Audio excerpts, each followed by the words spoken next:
Bien, antes de empezar la clase, ¿tiene alguna pregunta, algo que se quedó en duda, algo que quieren aclarar en relación a su examen parcial?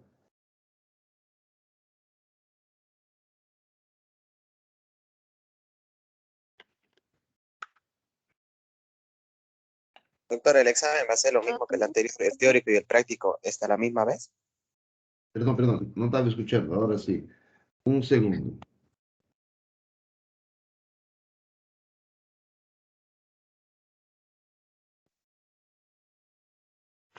Ahora sí, perdón. Dígame, doctor, ¿tenía una pregunta? Sí, doctor, era que si el examen va a ser lo mismo que el anterior, que va a ser si el teórico y el práctico el mismo día. Sí, igual fue el primer parcial. Ah, ¿Para qué fecha oficialmente ustedes? ¿El próximo sábado? ¿El 2 o 9? 9. 9. 9, ¿no es? Perfecto.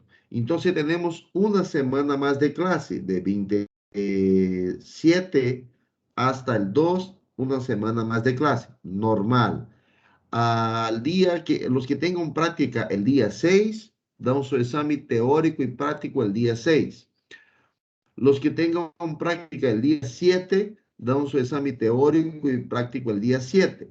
Los del grupo de las 17:30, o sea, los que son de jueves a las 17:30, estos dan su examen el día sábado a las 9:30 en la UCEBOR, ¿no? A la misma sala, 8303. Ahí igual está libre ese horario. Y los que están en otro lado, están en Brasil, en China, donde sea, si quieren, podrán hacer su examen igual. Sin embargo, solo les tomaré el examen teórico, no les voy a tomar el examen práctico, ¿ya? El examen teórico ya saben cómo funcionará, va a ser preguntas orales de forma oral. No cometa el error que se cometió en el primer parcial, dar un examen mío sin estudiar, peor un examen oral, sacar 0/0. Entonces no percan su tiempo, estudien, por favor, ¿ya? Entonces refuerzo de nuevo, el 6 teórico y práctico, el 7 teórico y práctico, y el sábado 9 teórico y práctico. Y los que no dan ninguno de esos días, lo dan sobre el examen teórico nomás. El mismo sábado voy a organizar un horario para poder tomar el examen oral. ¿Ok? ¿Entendieron? ¿Alguna pregunta? Doctor, Sí, doctora. no hay ninguna pregunta, doctor. Ah, ya. Perfecto. Doutor, só Listo, para doctor. não vai cair essa segunda prova, não, né? Entra, todo entra. ¿Ya? Ah, al primero parcial voy a hacer igual, estaba haciendo en la práctica esta semana. Al primero parcial yo les hablé sobre los AINES, hablé los fármacos de la terapia del dolor. Y ahí teníamos el ibuprofeno que actuaba mejor a nivel de mucosa, por eso lo utilizaba más para dolores de garganta, para infecciones como otitis, sinusitis, porque tiene un mejor efecto a nivel de mucosas. El ibuprofeno tiene su poder antiinflamatorio y también tiene su poder analgésico y antipirético. Les hablaba en relación al diclofenaco de sodio, que su efecto más utilizado era como antiinflamatorio, pero actuaba a nivel muscular con excelencia y osteoarticular un poco más pobre, pero igual me servía. Les hablaba del paracetamol, que su principal utilización era como antipirético y analgésico, y su efecto analgésico más utilizábamos como dolor de cabeza o dolores más leves. Les hablábamos también del metamisol y su excelente poder antipirético y su excelente poder analgésico. les hablaba sobre los AINES que me bloquean, la COX-1 y la COX-2, ¿no? Que son esos que les decía, y los que son COX-2 selectivos, como piroxicam, meloxicam y celecoxib. De esos fármacos que le estoy diciendo, doctores, ténganlos preparados porque puede volver a entrar en su examen. Después, al segundo parcial, trabajamos un poco en relación a los corticoides, a la dexametasona, hidrocortisona, a beclomethasona y otros más, y su importancia, la prednisona y su utilización. Por ejemplo, si le doy un caso clínico de un paciente con choque anafilático y le digo para utilizar un fármaco o qué grupo farmacológico vas a utilizar, la adrenalina, que es un fármaco que vamos a avanzar en el tercero parcial, entra en el esquema, pero no les voy a exigir que me diga adrenalina ahorita porque no les avancé el tema. Pero sí, lo corticoide que debería utilizar en un choque anafilático, que es la hidrocortisona, y el antihistamínico que también debería ser utilizado, que es la cloferinamina, tiene que estar en su indicación. Se va a dar un tratamiento con corticoide a un paciente. Recuerden que se le va a dar por vía oral. Mayormente utilizamos la prednisona.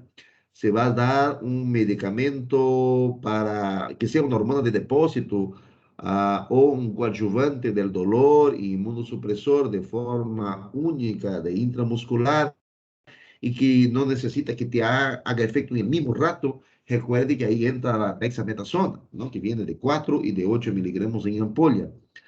También recuerden que cuando tengo un paciente con amenaza de parto prematuro, y les decía en ginecología, cuando la mamá llega y tiene amenaza de parto prematuro, hay un corticoide que yo utilizo para ayudar y coadyuvar en la maduración pulmonar. Eso también son fatos importantes, ¿ya? Revise un poco de la literatura, leo Aristide, leo Goldman Hillman y sus respectivos capítulos que les pasé para corticoides y para antihistamínicos, porque también va a entrar. No venga a mi examen sin saber hacer una receta. Al primer parcial les consideré mucha cosa, pero en ese segundo parcial, sí o sí, una receta perfecta, con todas las normativas que tienen que tener. Si usted me venga con una hoja en blanco, voy a considerar incluso cuánto vale una hoja en blanco y cuánto vale un recetario bien hecho. No me venga con el mismo recetario que les di como modelo. En ese parcial quiero que creen su propio recetario. Quiero que hagan un modelo más hermoso, un modelo más estético para que puedan recetar, ¿ya? Traigan su material, sus tablas, sus fármacos, sus tablas de los fármacos del primero y del segundo parcial tienen que estar hechos. En este parcial les recomiendo que no me vengan con fotocopia de sus compañeros. Entonces ya les dio tiempo para entender más o menos cómo quiero, cómo manejo mi examen. Entonces organicen su propio material. A muchos de los grupos he autorizado utilizar su apunte en el primer parcial, ¿no? Posiblemente ahora no voy a dejar de utilizar, sí, voy a utilizar solamente su tabla, entonces significa que estudien. Mi segundo parcial es un poco más exigente, pero tampoco es para desesperarse, pero sí tienen que estudiar, ¿ok? Y entra más el tema que voy a avanzar hoy. ¿Otra pregunta más?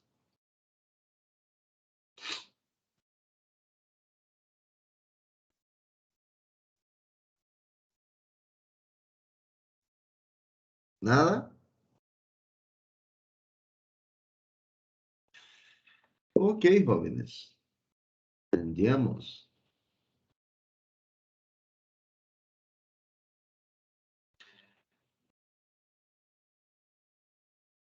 Ok, doctores, opioides. Quiero recordarles que cuando hablaba en el primer parcial a ustedes, les decía que el paciente ingresa a la consulta por diversos motivos, pero el principal motivo que me lleva un paciente a una consulta es el dolor. El dolor puede tener varias orígenes, varias formas de presentación o también segundo el tiempo de evolución. tengo dolor crónico, tengo dolor agudo, tengo dolor neuropático, dolor visceral y así por delante. El dolor es una manifestación clínica de que algo está mal en el paciente, algo le está haciendo daño.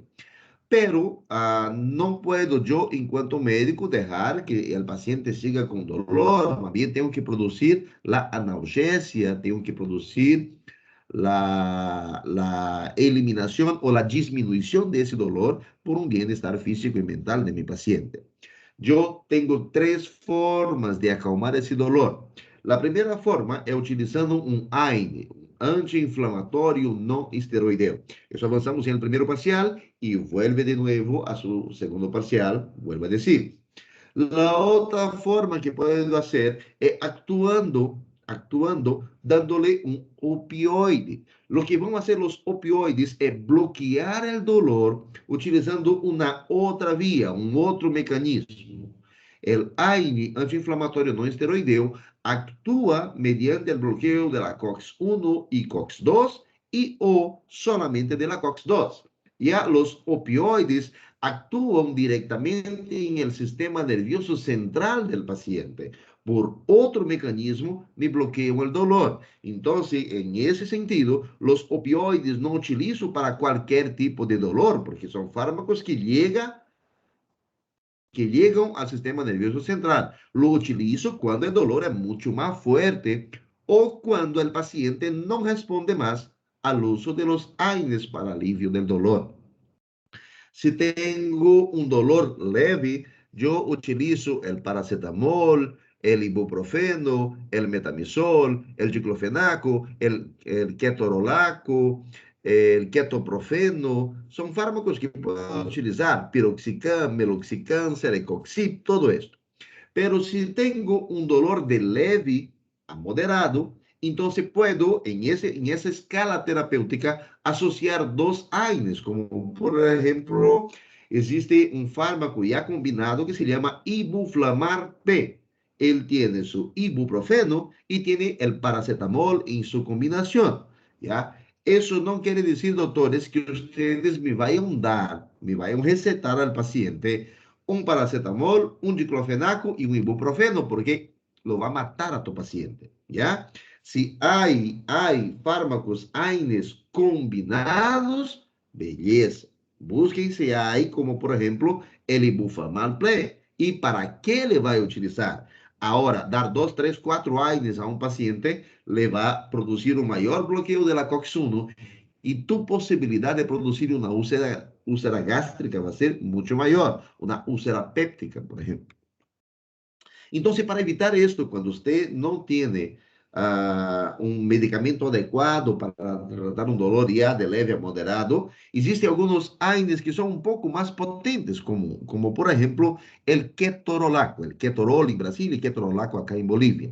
El ketorolaco viene en presentación sublingual y viene en presentación de ampolla que lo puedes poner intramuscular o endovenoso. Y ese tipo de medicamento está utilizado, está indicado para acalmar, para alivio del dolor rápido, ¿ya? Y también para dolores que son de tipo leve a moderado o moderado en sí. Si el paciente, al utilizar ketorolaco, no cede el dolor, no disminuye el dolor, no puede seguir aumentándole la dosis, ¿ya? Debería asociar un AINE con un opioide o, por último, darle solamente un opioide. El opioide, ahorita vamos a ver su clasificación, cómo se organiza, de qué forma se organiza, pero existen también criterios para utilizar. Los opioides no pueden ser utilizados de cualquier forma o por cualquier forma, ni deberían ser entregues, dispensados sin una receta médica. Acá en Bolivia tenemos este problema todavía, porque uno va a la farmacia y compra lo que quiere, como quiere, de la forma que quiere. En otros países hay una cierta restricción para el uso o para la administración de fármacos que son, por ejemplo, como el opioide que produce drogodependencia. Cuando dentro a la familia de los opioides existen sus clasificaciones, existen sus formas de organizarse, ¿ya? Los opioides por excelencia, son analgésicos. Y cuando hablo la palabra analgésicos, me refiero a sin y algésicos, dolor. Entonces, sin dolor, me bloquean la sensación de dolor. Los opioides actúan en el sistema nervioso central, como les decía, ¿ya? Y ellos son considerados como psicofármacos. Es decir, son fármacos que actúan en el sistema nervioso central, no se olviden.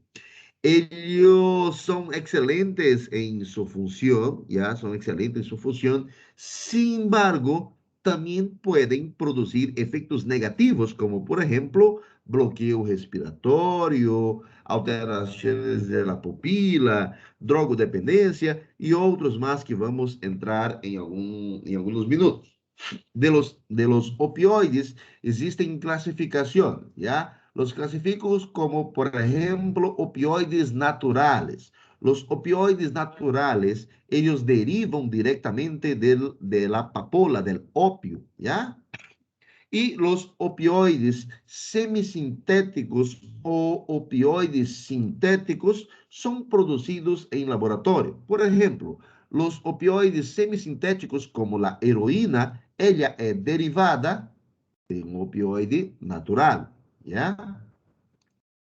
Y los opioides semisintéticos son moléculas que fueron creadas, que fueron producidas, que fueron desarrolladas para intentar hacer o reproducir el efecto del opio, de la papola, ¿ya? Los que necesitamos sí o sí en ese segundo parcial es la morfina, la heroína, el tramadol, fentanil, metadona y la naloxona. Son los fármacos que sí o sí necesitan tener en consideración para nuestro examen parcial. Ahorita vamos a avanzar un poco más y les voy a explicar. ¿Ok?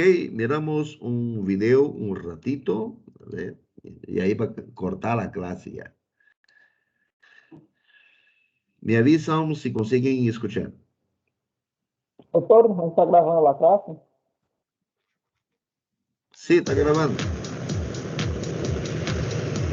Nuestro cuerpo, nuestras sensaciones, nuestras emociones, nuestra personalidad y nuestra percepción, todo está determinado en gran medida por un inmenso laboratorio químico, en nuestro cerebro. Las distintas zonas del cerebro procesan distintas informaciones, pensamientos, emociones, recuerdos y actividades de nuestro organismo sin que nos demos cuenta. ¿Cómo sucede esto? Estas son las neuronas. Nuestro cerebro está conformado por 100.000 millones de ellas que se conectan entre sí formando una verdadera red. Aquí vemos una neurona con claridad. Se comunican entre sí a través de un lenguaje electroquímico. Miren. Este es el punto de encuentro entre neuronas. El final del axón de una neurona y la dendrita de otra. ¿Cómo se da esta comunicación? Estamos navegando dentro de un axón. Lo que vemos a nuestro alrededor son neurotransmisores que pronto serán lanzados fuera de la neurona. ¿Qué los moviliza? Un impulso eléctrico. Por ejemplo, cuando saltamos en paracaídas, nuestro cerebro dispara múltiples impulsos eléctricos que liberan neurotransmisores, en este caso, adrenalina. Pero hay más de 50 neurotransmisores conocidos hasta el momento. Ahí vemos a los neurotransmisores salir del axón y dirigirse hacia la dendrita. Los neurotransmisores ingresan a la próxima neurona a través de los receptores en su membrana. Ellos son la puerta de acceso a la neurona. Al ingresar, los neurotransmisores pueden excitar o inhibir la neurona postsináptica, generando una señal eléctrica y de ese modo desencadenar una nueva sinapsis con otra neurona.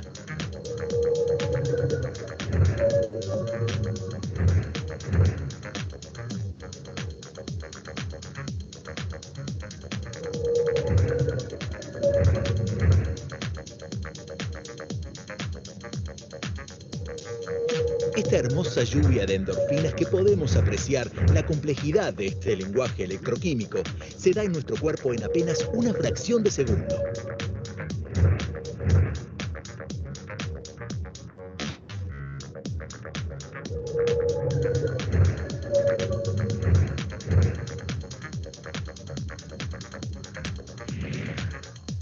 Los científicos han descubierto que los neurotransmisores son capaces de modificar y modelar el comportamiento humano. Nuestro cerebro es un organismo complejo y extraordinario que aún no comprendemos del todo y nos sigue asombrando.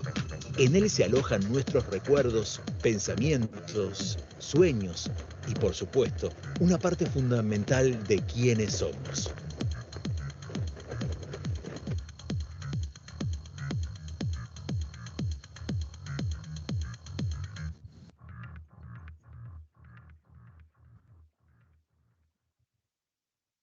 En base a eso que acabamos de ver, cuando el paciente salta de paracaídas, por ejemplo, ¿qué cree que pasa por su cabeza? ¿Qué sensación o qué emoción cree que tenga? ¿Alguien tiene alguna opinión? ¿Alguien ha saltado de paracaídas alguna vez, por si acaso? Eu só creio que tem também medo e ele é uma insegurança, né? Adrenalina. Ok, pues, La primera vez miedo y adrenalina. seguridad. La adrenalina, decía, o sea, la adrenalina, nosotros utilizamos la expresión, me aumenta la adrenalina, pero no como el neurotransmisor, o sea, te aumenta la sensación, ¿no? De emoción, en otras palabras. Cuando un paciente, a ver, cuando yo estoy conduciendo una moto, por ejemplo, en la calle, ¿me aumenta igual, me da una euforía? No. Sí, doctor. ¿Ya? Cuando encuentro la persona que yo más amo en el mundo, hacía tiempo que no veía mi cortejo, mi corteja, la encuentro en la calle, ¿cómo pasa con mi corazón? Me aumenta la taquicardia, ¿cierto? Uno Sí, se pone doctor. nervioso, cambia y así por delante. Todas esas sensaciones, doctores, son organizadas por endorfinas, son organizadas por neurotransmisores, son organizadas por moléculas químicas que están dentro del cuerpo. ¿Y qué pasa? ¿Y qué pasa cuando yo estoy en la calle y me choco con una pared, con una piedra, con algo? Aparte de putear y decir mujeres, lo que va a pasar en ese momento es que tengo la sensación del dolor. Esa sensación de dolor es un momento, un lapso que me hace el golpe, ¿ya? Esa información viaja por el sistema nervioso periférico hasta el sistema nervioso central. El sistema nervioso central recibe esa información y me manda de vuelta la señal, saque tu pie de ahí porque eso te va a golpear de nuevo. Saque tu pie porque te va a doler. O cuando yo estoy cocinando y agarro con mi mano en algo caliente, en la olla caliente, a la misma cosa, hay una sensación de dolor, ese dolor me sube por el sistema nervioso central, del sistema nervioso central me manda una respuesta, diga, saque tu mano de ahí porque te está quemando. Entonces, el dolor es desencadenado por mecanismos de contacto, por mecanismos físicos, por mecanismos químicos, y el dolor actúa como una respuesta, me actúa como un estímulo para avisarme que algo está mal, que algo está pasando por ahí. Nadie quiere sentir dolor, ¿ya? Nadie quiere sentir dolor. Entonces, ante esto, el cuerpo tiene sus neurotransmisores que me avisan del dolor, pero también tiene un complejo sistema para modular, para que ese dolor no sea muy exagerado o para que haya una cierta tolerancia al dolor. Todo eso, vuelvo a decir, acontece en fracciones de segundo, como te dice ahí en el video, y está dado mediante las sinapsis. Recuerden que para que haya una sinapsis, tengo el botón presináptico, el espacio, y tengo el botón postsináptico, donde una neurona me manda la información a otra. Había un video que le subí a la plataforma. ¿Llegaron a mirar ese video o no? Que hablaba sobre las vías espinotalámicas, vías no sé qué del dolor. ¿Miraron o no? Não, No, doutor. doctor. No, doctor. Ya, le va a hacer mucha falta. Entonces después van a tener que asistir al video y reasistir mi clase para entender más o menos lo que voy a decir. Para adelantarles un poco más en relación a los opioides, a los fármacos, ¿no? De este grupo, ellos son fármacos que pueden ser, como les decía, naturales, semisintéticos o sintéticos. Los opioides naturales vienen oriundos, vienen de lo opio, ¿ya? De la papola. Y estos también tienen su producción sintética. Dentre los efectos que producen los opioides o los opiacéticos, ellos me producen hipnosis, me producen euforia, me producen también la sedación y la analgésica. La euforia que estoy diciendo acá no es de estar agitado, no es la misma sensación de la adrenalina, por si acaso, ¿ya? La euforia que se refiere cuando hablo de los opioides es una sensación de bienestar, de placer, y eso se debe a la liberación de la dopamina en la vía mesolímbica. Wow, ahí viene de nuevo la neuroanatomía que debió haber hecho caso. Cuando hablo en sedación, que me producen los opioides, es porque ellos actúan como depresor del sistema nervioso central. Cuando hablo en depresor del sistema nervioso central, significa que deja las neuronas más negativas, dificultando o potencial de acción, dificultando la sinapse, esse estímulo neuroquímico que decía en el video que acabamos de ver. A la diferencia de los fármacos que son sedantes, que son analgésicos, que son fármacos anestésicos de cirugía, que vamos ver en el último parcial, en el examen final, los opiacéticos, a diferencia de los otros grupos de fármacos que me deprimen el sistema, esos fármacos no me causan amnesia. El paciente tiene una sensación de somnolencia, pero se acuerda de todo lo que pasó. Cuando le doy un clonazepam, un diazepam, cuando le hago anestesia general en el paciente, él se queda dormido y no se acuerda. O sea, él tiene somnolencia, pero no se acuerda de lo que pasó en este momento. Cuando le doy un opioide, él tiene esa sensación de somnolencia, pero no tiene amnesia, consigue acordar. Los opioides también tienen otro efecto, tiene efectos ya no tan deseados, como por ejemplo, me actúan en la parte emética, la parte del vómito, ¿ya? Y eso porque también llega a la parte postrema del bulbo del paciente. Cuando usted le administra un opioide, como un tramadol o una morfina, a un paciente que no tiene dolor, ¿ya? A un paciente que no tiene dolor, como efecto colateral, ese medicamento me produce un aumento del estímulo del vómito. Me va a hacer con que el paciente vomite.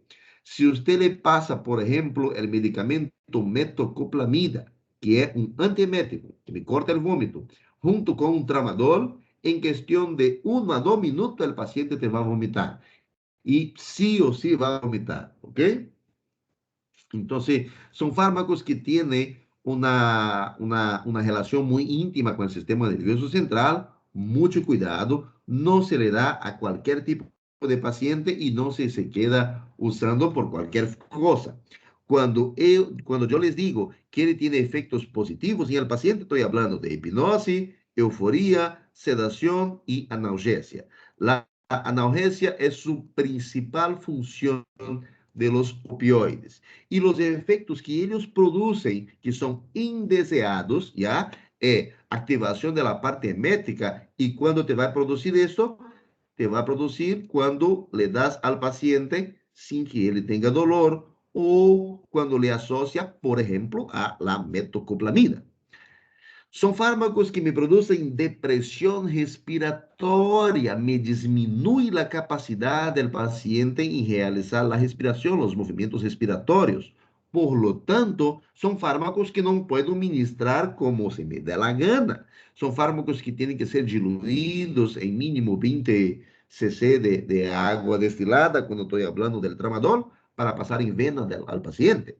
O cuando estoy hablando de morfina, no le puedo pasar como quiero, tengo que ponerla en bomba de infusión, porque son fármacos que si le pongo en demasiada cantidad en el paciente, me van a potenciar su efecto y como uno de los efectos que produce es la sedación, es la hipnosis, es la euforia, y eso consigue hacer mediante el bloqueo o la depresión de la sinapsis, también me va a deprimir el sistema respiratorio del paciente. Eso es una de las causas de muertes en pacientes que utilizan heroína.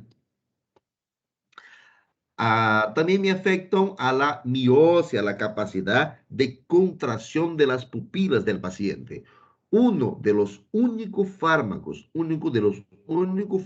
que actúan en el sistema nervioso central que te produce miosis son los opioides. En ese sentido, por ejemplo, te llega el paciente, por si acaso, no sé con quién llevan semiología, ¿saben qué es miosis?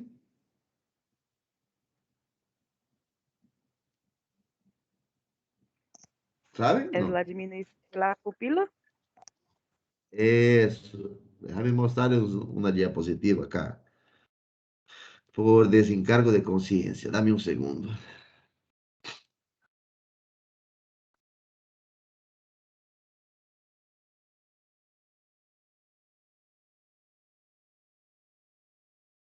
Segundo.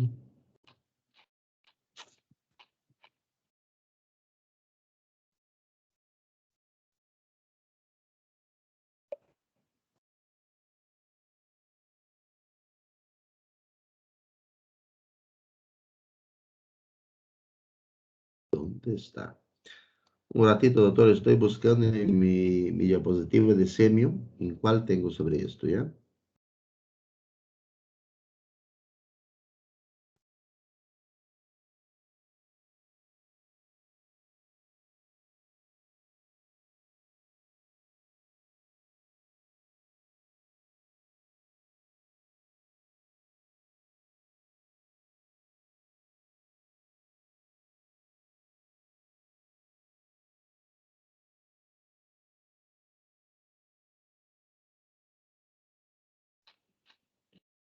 Al parecer no voy a encontrar.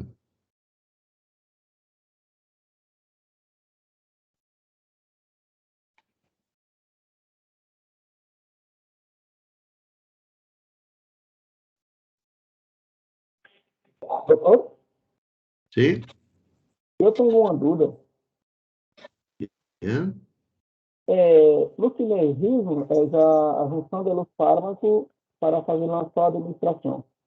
Eu queria saber a quantidade máxima que eu posso administrar em uma pessoa ou se varia pela quantidade de massa muscular que mi paciente tem. Ahorita les voy, cuando vaya haciendo seguimiento, cuando siga con la clase, ahorita les voy a mostrar esta relación, ¿ya? ¿Cuánto le puede dar de cada y cuál es el máximo? Sim, muchas gracias.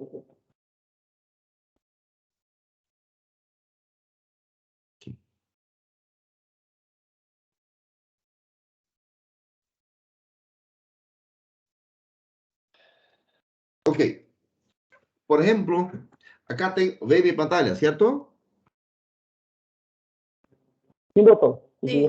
Sí, doctor. Ya. Sí, doctor. Te llega un paciente a la emergencia, ¿ya? Yo tengo la reacción pupilar, tengo pupilas isocóricas, anisocóricas, midríasis y miosis. Miosis es cuando ambas las pupilas están contraídas, o sea, la contracción de la pupila. Acá, por ejemplo, ¿ya? Ese sería una pupila contraída, por si acaso, ¿ya? Y acá una pupila extremadamente agrandada, una pupila con midrías, ¿ya? Cuando me llega el paciente a la consulta, de acuerdo a la sustancia que haya utilizado, si es cerveza, si es la cocaína, si es la ketamina, la marihuana, ¿no? Las pupilas del paciente reaccionan de forma diferente. De todos los fármacos psicoactivos, el único que me produce miosis son los opioides. En especial, cuando hablo de los opioides y de drogas, estoy hablando directamente de qué fármaco, de qué droga. A ver si se acuerdan. Como é a pergunta, doutor? Eu não entendi bem. Cuando hablo de opioides y hablo de drogas, ya de drogas ilícitas, mejor diciendo, ¿qué droga ilícita está dentro de la familia de los opioides? Heroína. Heroína, Podemos doctor. decir. Heroína. Heroína, perfecto. Heroína. Entonces me llega el paciente, ya, por consumo de heroína, ¿qué me presenta? Hipnosis, euforía, sedación, analgesia, todo eso me va a presentar ese paciente, ¿ya? Ahí es obvio que voy a mirar sus pupilas y por medio de la biopsia me voy a ayudar a identificar. Sin embargo, llega un paciente por emergencia y me refiere, o yo tengo un paciente a mi consulta y él ya ha sido, le recibió analgésico, recibió algún fármaco, o el propio fentanil, o la morfina, o el tramadol, que son los más utilizados.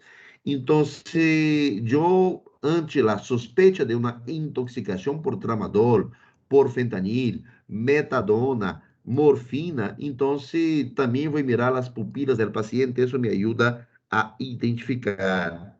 La miosis que ocurre de forma, o sea, por el uso, independiente de la cantidad de un opioide, ¿ya? Independiente de la cantidad, son pupilas que son denominadas pupilas puntiformes, y es un signo patognomónico específico del uso de opioides. Y eso se debe a un bloqueo del ramo del nervio oculomotor del paciente, ¿ya?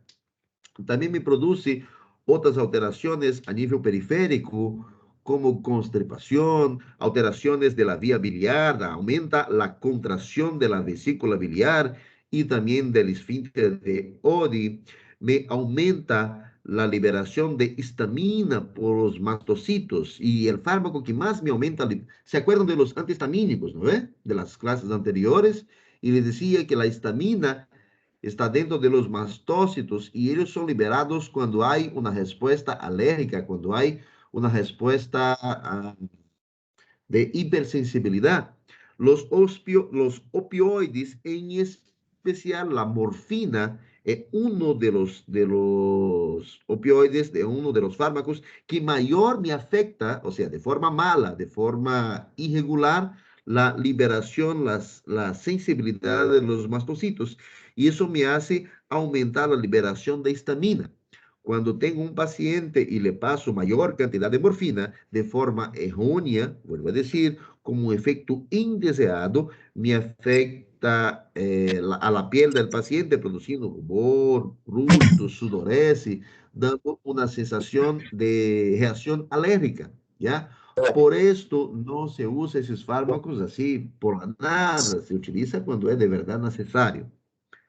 Otro efecto indeseado o otro efecto que me produce que no es tan bueno es la vasodilatación periférica de venas y arterial. Esto, por un lado, es negativo, pero por otro lado, cuando usted tenga un paciente con infarto agudo de miocardio, con IAM o con angina, le puede utilizar morfina para evitar o para disminuir el riesgo de muerte de ese paciente. También afecta la precarga, me afecta produciendo broncoconstricción. Por lo tanto, usted tiene que evitar utilizar los opioides en pacientes con asma. Para explicar un poco mejor, Se for, faz el grado. micrófono. Se for, pode. A partir do momento que você é doutor, você pode dar aula. Mas depende da matéria, né? Aí tem vai especializando, né? Voy a esperar su buena voluntad, doctor. Bueno, gracias. Cuando le da un opioide al paciente, resumiendo todo lo que quiero decir, usted tiene que entender que ellos producen efectos positivos en el paciente. Su principal efecto positivo es producir la analgesia. Me produce sedación, o sea, le da una sensación de bienestar, de equilibrio, de una buena sensación al paciente. Me produce sueño, pero el paciente se acuerda de todo lo que hizo y se acuerda de todo, ¿ya? Diferente de otros fármacos. Pero también tiene efectos negativos. Y por tener efectos negativos, si yo le doy a un paciente que no necesita, no tiene dolor y le doy un opioide, le voy a producir vómito. Si yo le doy en extrema cantidad, le produzo depresión respiratoria.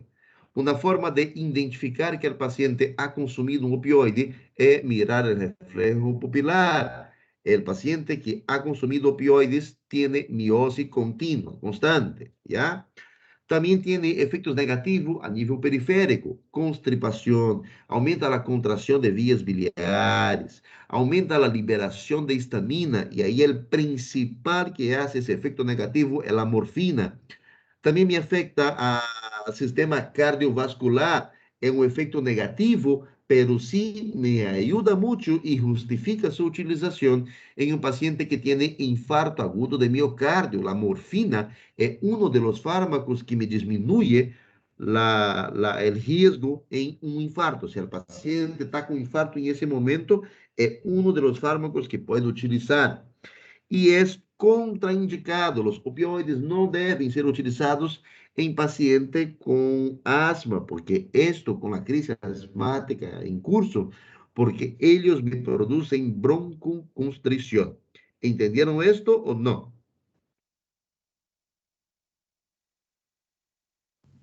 Sí, Não, doutor. entendi não. Sí, doctor. Ya. Quien tenga pregunta, dígame. Doutor, em lo cardiovascular, ele causa vasoconstrição? É esse? No, en el cardiovascular lo que él hace en las venas y arterias periféricas, ¿ya? Producir vasodilatación, ¿ya? ¿Entendió? E pulmonar se causa vasoconstrição. Broncoconstricción, sí. En el Broncoconstrição. pulmón, sí, broncoconstricción, É, ¿ok? Los opioides, ellos tienen sus receptores específicos en el cuerpo de nosotros. Pero antes de entrar en los receptores específicos, me gustaría comentarles un poco más sobre los ligandos endógenos. Los ligandos son neurotransmisores, son moléculas, son hormonas, son varios tipos de sustancias. Son moléculas que se unen a proteínas, ¿ya? Y ellos actúan aumentando o disminuyendo la afinidad de determinada proteína para realizar una u otra función, ¿ya? Los ligandos pueden ser, como les decía, hormonas, vitaminas, neurotransmisores, citoquinas, oxígenos y así por delante. Hay una definición de los ligandos endógenos que tienen una relación directa con los opioides, que é a endorfina, ginofina e encefalina. Essas três substâncias, elas têm efeitos similares a los opioides, ¿ya? Endorfina, ginofina e encefalina são os três ligandos endógenos que têm efeito similar al opioide. Não sei se alguma vez você estava com dolor ou estava com algo que lhe estava afligindo e decidiu fazer algo que te gusta. Por exemplo, eu estou um pouco preocupado, estou estressado, estou nervioso e me pongo a escuchar uma música que me agrada. Ou me pongo a fazer algo que me agrada. De la nada, quando vou haciendo, costumamos dizer, me olvidei del problema e estou um pouco melhor. Esta olvidarse del problema o esa disminución de la mala sensación, esa disminución del dolor o de algo que te aflige, ¿ya? Es ocasionado por la liberación de endorfina, ginofina y encefalina. Son neurotransmisores, son ligandos endógenos que tu cuerpo produce para evitar el dolor, para evitar el malestar general, para evitar una sensación negativa. Cuando te golpeas, cuando tiene algo que te provoca el dolor, tu cuerpo libera esas sustancias para intentar equilibrar el potencial de dolor, para tentar hacer con que el dolor pueda, tiene el dolor, pero nada que te va a sobrepasar. Existe un umbral del dolor que nosotros manejamos. E estas substâncias, esses ligandos endógenos, intentam modular, intentam neutralizar. Em muitas partes, elas conseguem neutralizar o dolor, conseguem estabilizar. Sin embargo, quando já não é suficiente o cuando el dolor es demasiado, ahí entra el efecto que me produce los opioides, por ejemplo, ¿ya? Los ligandos endógenos, los neuropeptos, ¿no? Lo que te produce el cuerpo, ellos son liberados en situación de estrés corporal. Cuando usted hace un ejercicio físico intenso, cuando hace todo tipo de actividad o cuando te produce un trauma en el cuerpo libera estas sustancias. Ellas actúan ligándose a las proteínas G y te produce la sensación de tranquilidad, de sedación, de analgesia, de euforía. Vuelvo a decir, similar a lo que hacen los opioides, ¿ok? Cuando yo hablo de los opioides, estoy hablando ya de nuevo de los fármacos que me producen como funciones principales hipnosis, euforía, sedación y analgesia. La diferencia o la relación entre una y otra, mejor diciendo, es que ellos actúan mediante receptores. Las endorfinas, las ginorfinas y encefalinas se asocian a receptores kappa, a receptores mu y a receptores delta, y hay otros receptores más.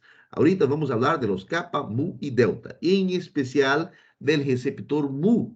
Y ese receptor mu también el mismo tipo de receptor, el mismo receptor por donde los opioides sintéticos que yo le administro al paciente van a hacer efecto. Entonces, vienen las endorfinas, se ligan con los receptores, o vienen los opioides y se ligan con los receptores. Recuerden que yo tengo el agonista, cuando se une al receptor, me da una respuesta positiva.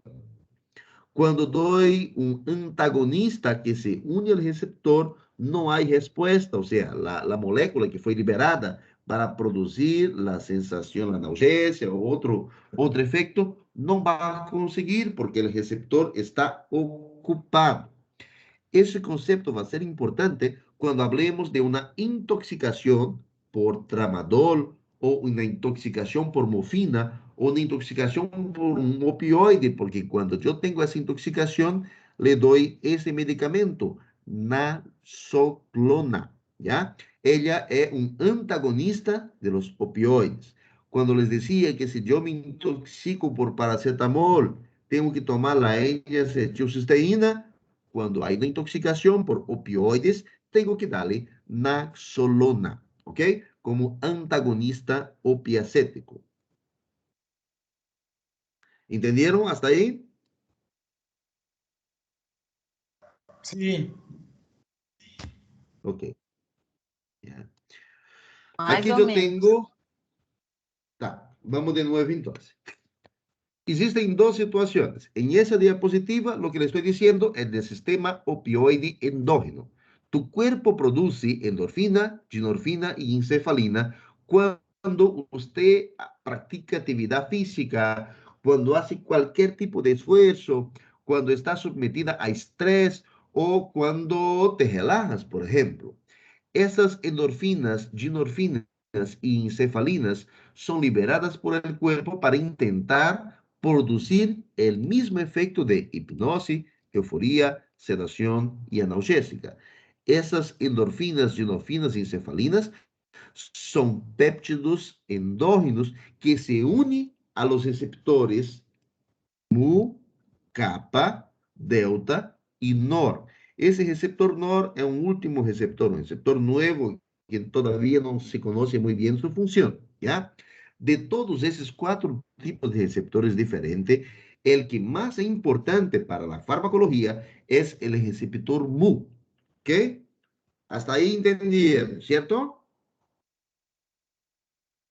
Sim, doutor. Perfecto.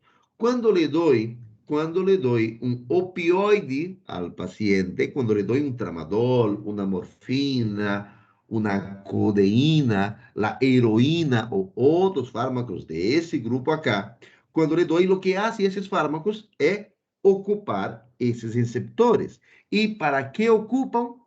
Para producir el mismo efecto de hipnosis, euforía, sedación y analgesia. Ahora, hablando ya de esos tipos, aquí tengo donde cada uno se une, de qué forma une, ¿ya? Cuando ese receptor es liberado endorfinas, encefalinas o dinorfinas, y ellos se unen al receptor mu, lo que produce analgesia, sedación, depresión respiratoria, enlentecimiento del trato gastrointestinal, me actúa como un antidiurético, me disminuye la frecuencia cardíaca y me da la euforia, la sensación de bienestar. Esto vuelvo a decir de forma fisiológica, ¿ya? El delta y el kappa también, cada uno cuando se liga hace su efecto. Ahora la pregunta es, ¿qué pasa cuando un opioide se une con de esos receptores? Si el receptor está ocupado, ¿ya? Por un opioide, essas substâncias não vão conseguir conectar-se. Ou, quando o receptor está conectado com essas substâncias, não vai conseguir conectar-se os opioides. Quando entro a los opioides em si, ¿ya? Quando entro a los opioides em si e sua função, quando ele se conecta ao corpo, ¿ya? Cada uno tiene una función específica. Déjame buscar una imagen nomás para mostrarles acá. Synapse.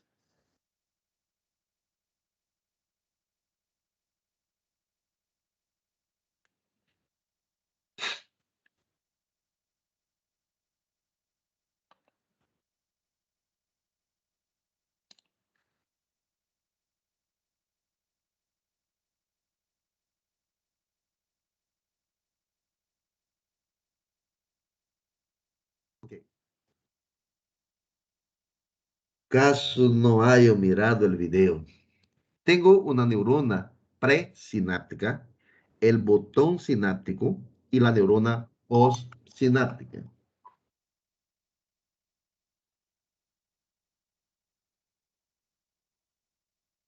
Tengo la neurona presináptica, el botón sináptico y la neurona postsináptica. Ahorita te llamo, estoy en clase.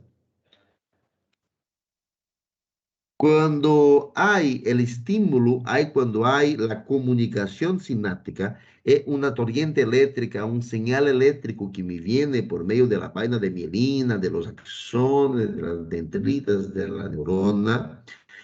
Eso me va mandando una señal electroquímica. Cuando llega a la zona del botón presináptico,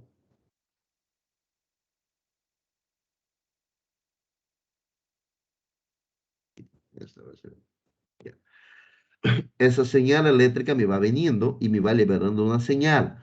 Cuando llega a ese espacio, ¿ya? Él me va a abrir canales de sodio y canales de calcio que está acá. Esto va a ingresar más la célula y me va a empujar las vacuolas, que dentro de las vacuolas tienen neurotransmisores. Esos neurotransmisores pasan a este lado y me activan, me abren este canal. Y la señal va a seguir pasando de nuevo. ¿Entendieron? ¿Se acuerdan de esto o no? Acá.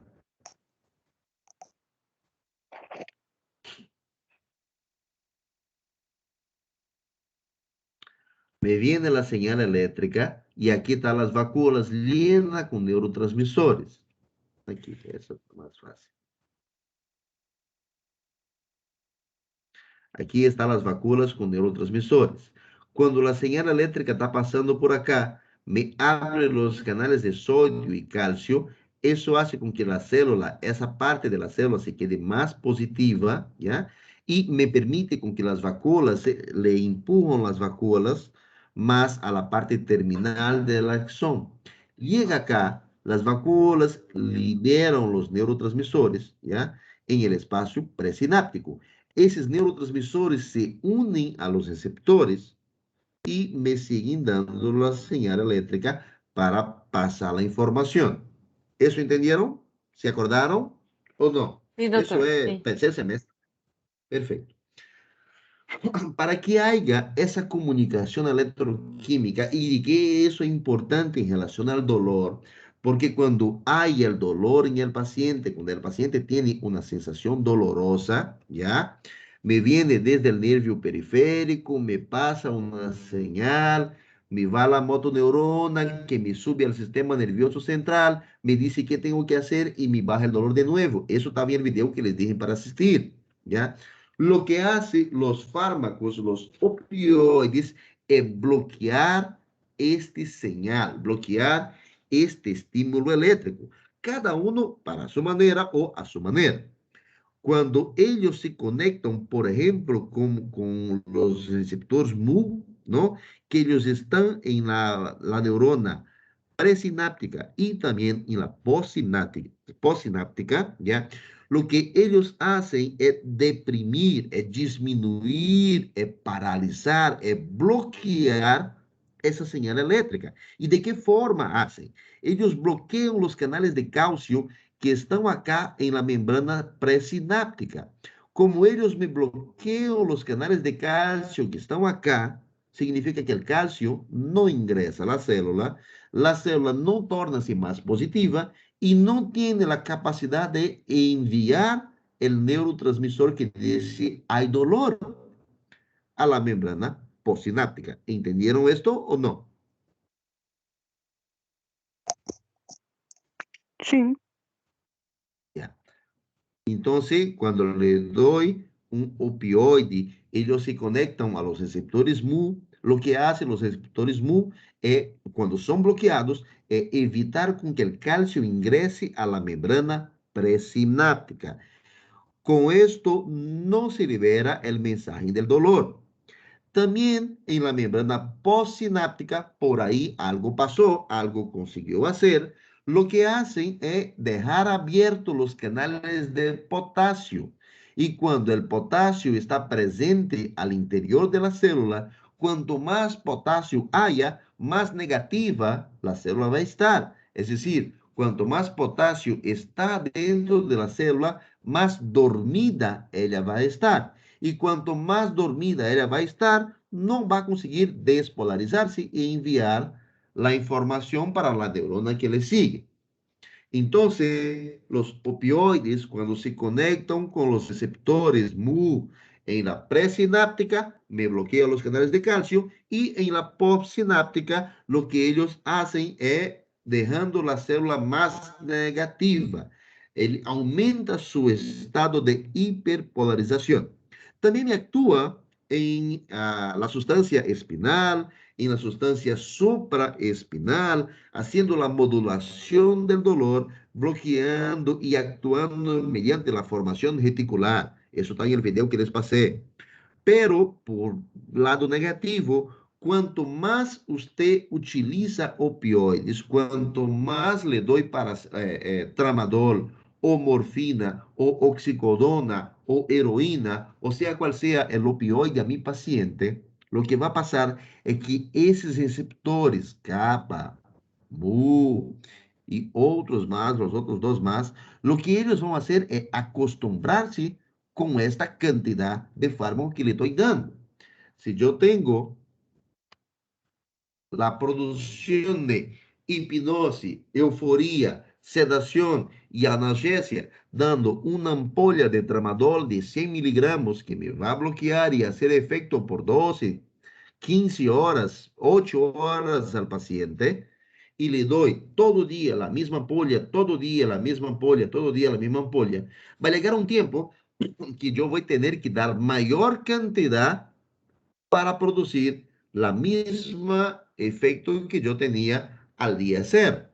A mayor cantidad, me aumenta la función emética, me aumenta la depresión respiratoria, me aumenta la miosis, me aumenta los efectos colaterales a nivel periférico. Esto me puede llevar al paciente a muerte por una exageración del efecto. El paciente no tiene las sensaciones de hipnosis, euforia, sedación, de analgesia, pero sí los efectos negativos de él va a ser mayor. Por otra cosa, va a llegar un momento que el paciente va a tener la sensación de que si no recibe ese medicamento, si no recibe este fármaco, no tiene las sensaciones normales que eran producidas por las endorfinas, ginorfinas y encefalinas. A eso se conoce como vicio, se conoce como intolerancia, se conoce como efectos ahorita me fue la palabra, drogodependencia, ¿ok?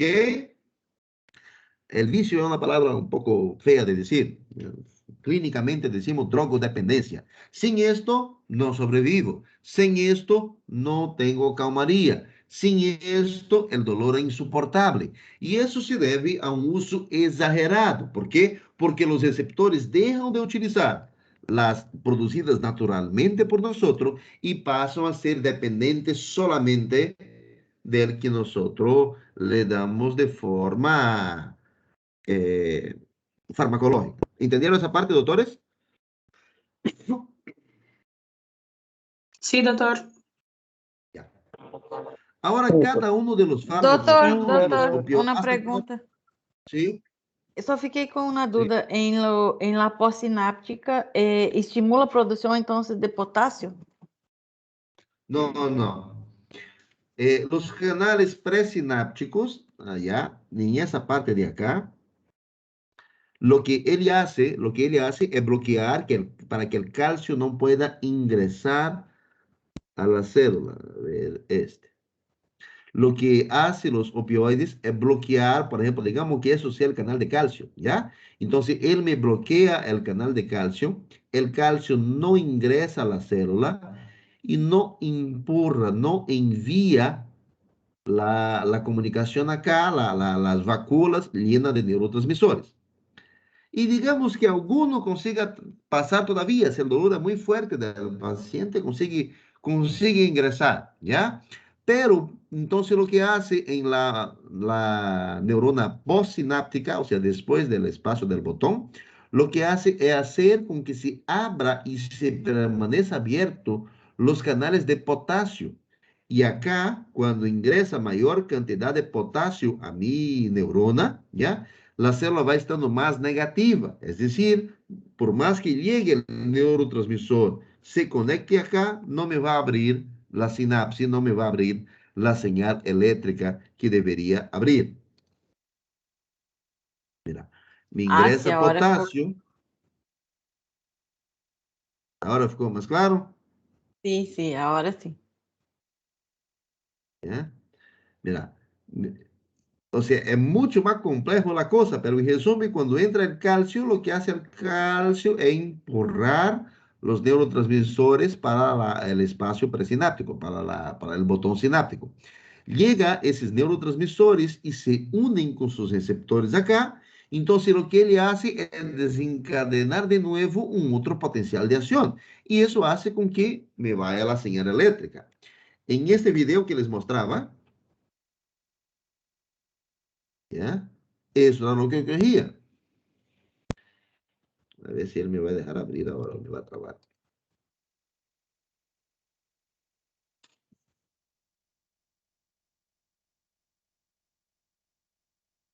Voy a abrir de nuevo. En cuanto a eso, ¿tiene alguna pregunta?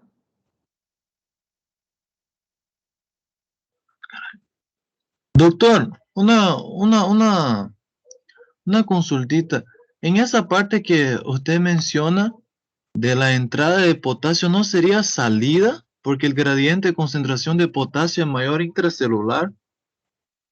Exactamente, pero lo que él hace es dejar con que entre más. Ya, gracias. Lo que le hace es meter más todavía dentro del cerebro. Ahorita les voy a mostrar acá en el video.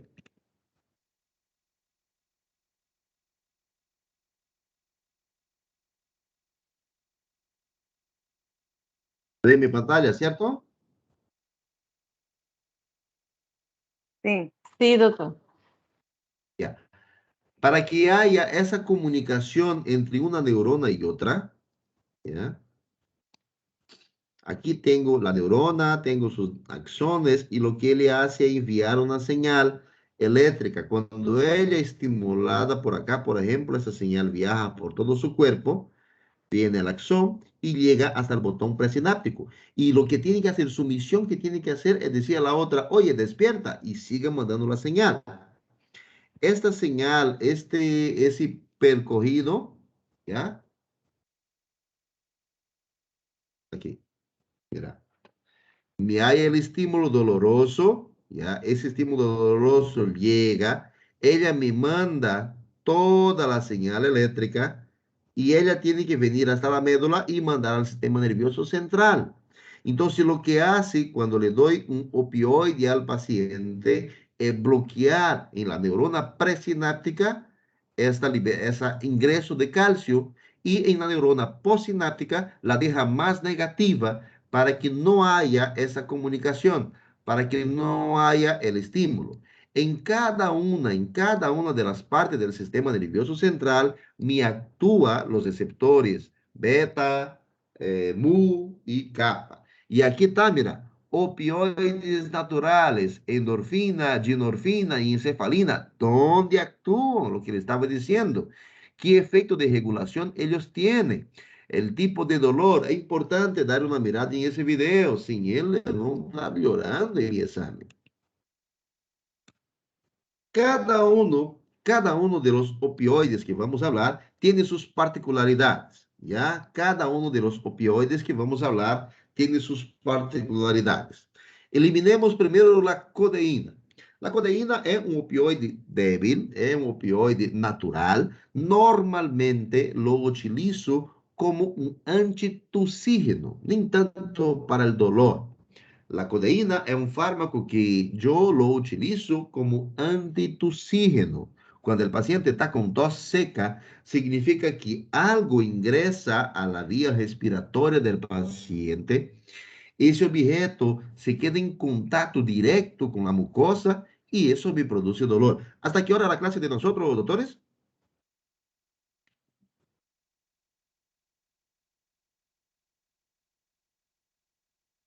Hola. Es hasta las Doutor, 11:50. 11:55. Ah, ya, beleza. Entonces me da tiempo. ¿Ya? Pero ya estoy terminando por si acaso. Entonces la codeína lo que hace es bloquear la percepción del dolor en la mucosa. Y eso es un fármaco que no les voy a pedir en este momento porque eso va a entrar en su farmacología 2, ¿ya? No se preocupen con la codeína en este momento. Pero sí sepan que es un opioide y que me actúa como antitussígeno. Cuando usted tenga tos, por si acaso, no me esté tomando codeína, porque el opioide me produce efectos tóxicos en el paciente, efectos indeseados, se le sigue dando por mucha cantidad, y también produce vicio, produce drogodependencia. Mejor si tengo una tos seca, le doy un dextromectofano, que es un antitussígeno que no hay tanto problema. Pero sí, si tu paciente toma el dextromectofano y sigue tosiendo y no mejora, tu opción sí sería una codeína. Ahora, ese fármaco, morfina. La morfina utilizamos para pacientes que tienen un mayor dolor. Pacientes con cáncer, pacientes en estados terminales, pacientes que tienen un dolor incontrolable, se utiliza la morfina. Ella es un fármaco hecho a base de productos naturales, ¿no? Aunque uno no cree, pero sí. Él tiene un pésimo efecto cuando le das por vía oral, ¿ya? Pero sí excelente cuando le das por vía endovenosa.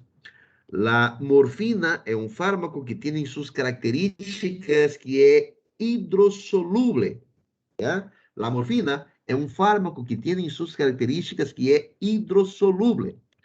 A ver, ¿quién quiere decirme qué de importancia tiene saber que la morfina es hidrosoluble? Doy 5 puntos.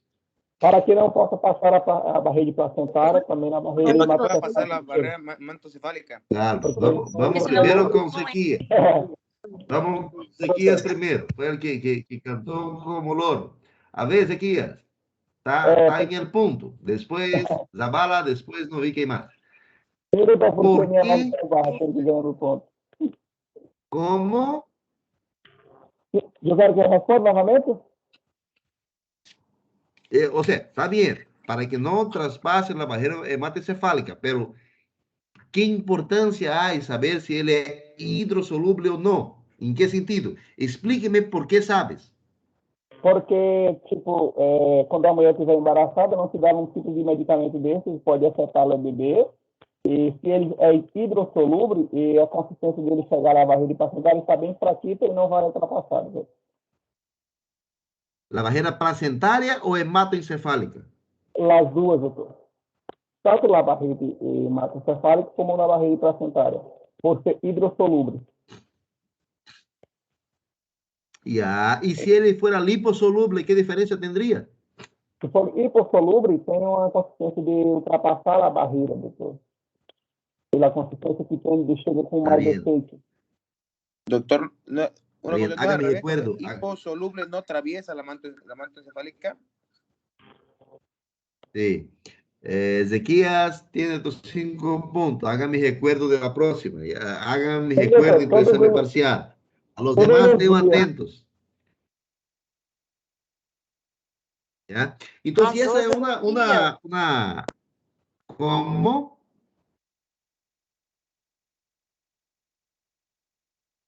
Esa es una característica importante en relación a la morfina, ¿ya? Porque ella tiene una baja penetración a la barrera hematoencefálica porque es hidrosoluble.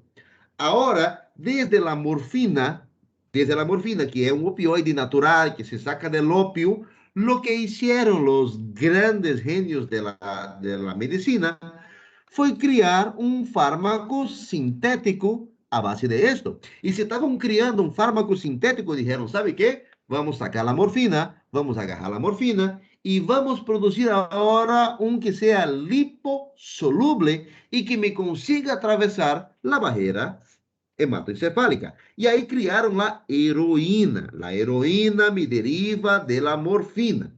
Pero ¿cuál está el grande boom ahí? Es que como la heroína es liposoluble, ella consigue atravesar perfectamente la barrera hematoencefálica y cuando ella atraviesa la barrera hematoencefálica, lo que hace la heroína es convertirse en morfina. Ah, ya sé por qué acertaste. En una de las pláticas yo estaba diciendo sobre esto. Ahora sí.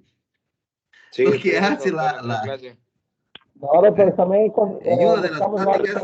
doctor. Ya. En una de las pláticas estaba diciendo esto.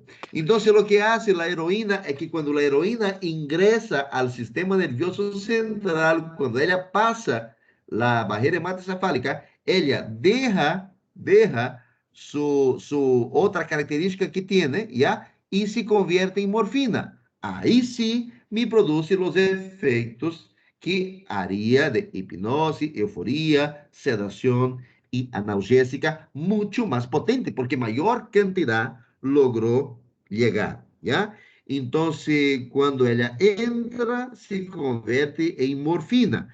Esto le da una mayor posibilidad de producir dependencia, de producir la tolerancia, y cada vez el paciente va a necesitar mayor cantidad para producir el mismo tipo de efecto que hacía a la primera dosis. Eso es una de las justificativas porque hay la drogodependencia, por ejemplo, de la heroína. Ya no quiere decir que los otros opioides no haya, pero sí la heroína es un poco más potente. La codeína, como le decía, ella es excelentemente tolerada por vía oral, también actúa como una morfina disfrazada, pero no llega muy bien al sistema nervioso central. Mayormente lo utilizamos como antitussígeno, ¿ok? El tramadol es otro de los fármacos opioides, uno de los más utilizados, muy bien tolerado por vía oral y por vía endovenosa. Él es un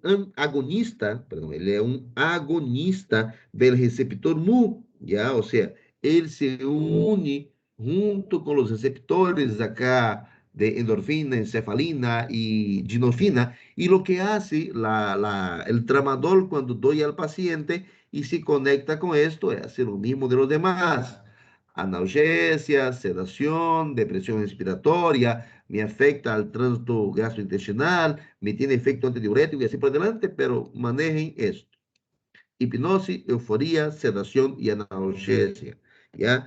Tramadol é um fármaco que normalmente utilizo em pacientes com pancreatites, utilizo em pacientes que vão realizar um procedimento quirúrgico ou posterior a um acidente de trânsito, por exemplo.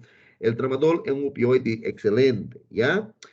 Mucho cuidado porque se le da demasiada cantidad o se le pasa al paciente muy rápido, le produce depresión respiratoria y se te muere el paciente con hipotensión, sin respirar, con un rash cutáneo por liberación de histaminas y así por delante. ¿Ya? Y Doutor, la então, metadona quando há suspeita de um acidente cerebral, então não pode prescrever tramadol? No, no le des. No le des. ¿Ya? Si tiene un TAC en el paciente, no vaya a los opioides porque ellos se pueden deprimir el sistema. ¿Ya? Yeah. La metadona, ¿ya? La metadona es otro fármaco muy importante y la metadona es el medicamento que nosotros utilizamos como tratamiento, ¿ya? Tratamiento de la dependencia de los otros opioides, ¿ya? La metadona es un fármaco utilizado para tratar la drogodependencia, ¿ok? Él me produce una llamada síndrome de abstinencia blanda, me disminuye los efectos por la ausencia del otro, o sea, le doy un opioide débil, como la metadona, ella se queda conectada con los receptores por más tiempo y eso me tiene menos efectos colaterales y también me hace con que el paciente vaya dejando el deseo inconsolable de utilizar los otros. El fentanil, él es el opioide más potente, él es 100 veces más potente que la morfina, que el tramadol y así por delante, ¿ya? Él no se convierte en morfina, tiene una buena seguridad cardiovascular, no tiene efectos ninguno sobre los mastocitos, pero es uno de los fármacos que más riesgo tiene de producir depresión respiratoria. Por este motivo, el fentanil es el fármaco de elección en una cirugía, en un paciente que va a realizar un procedimiento quirúrgico. El fentanil se utiliza antes o durante la cirugía. ¿Y por qué se utiliza esto? Porque ahí en ese momento tengo una anestesióloga, tengo un anestesiólogo que me va a controlar el estado respiratorio del paciente. O paciente va a estar intubado, va a estar con una anestesia general. Ahí sí se utiliza el fentanil, ¿ok? No se lo utiliza a un paciente en la calle, un paciente que está con dolor, por nada, ¿me entiende? ¿Por qué? Porque me produce depresión respiratoria fuerte y es 100 veces más potente que los otros opioides. La naloxona, como les dije, es un antagonista de los receptores mu. Cuando le doy naloxona es para contrarrestar el efecto de una intoxicación por los demás. Paciente, ahora para finalizar, la última frase que le digo en relación a infarto es esto de acá. Mona, morfina, oxígeno, nitroglicerina, aspirina, ¿ya? Esta memotécnica es para un paciente con angina de pecho, un paciente con infarto. Esos son los fármacos que nosotros utilizamos ante un infarto agudo de miocardio para reverter el cuadro y disminuir las posibles complicaciones de esa angina o de ese infarto, ¿ok? La morfina también se utiliza ahí. Y con eso termino el día de hoy. ¿Qué preguntas tienen? Ni una, doctor. Diga, doctor.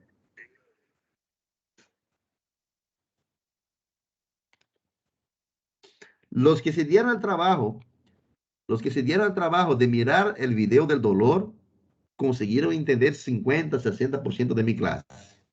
Los que no miraron el video del dolor, van a tener que mirar el video, volver a mi clase y después leer Aristil todavía, porque es bien complejo el tema de los opioides. ¿Ya? Así que tengo 60 de 100. Sigan nomás. Listo, vayan a descansar, vayan a dormir, aprovechen su fin de semana. Hasta luego, doctor. Gracias, Muchas doctor. gracias. Doctor. Chao, chao. Hasta luego. Hasta luego, doctor. Chao, Chao, chao. Hasta luego, doctor. Gracias, doctor. Nossa, mano. Tamo junto. Igualmente.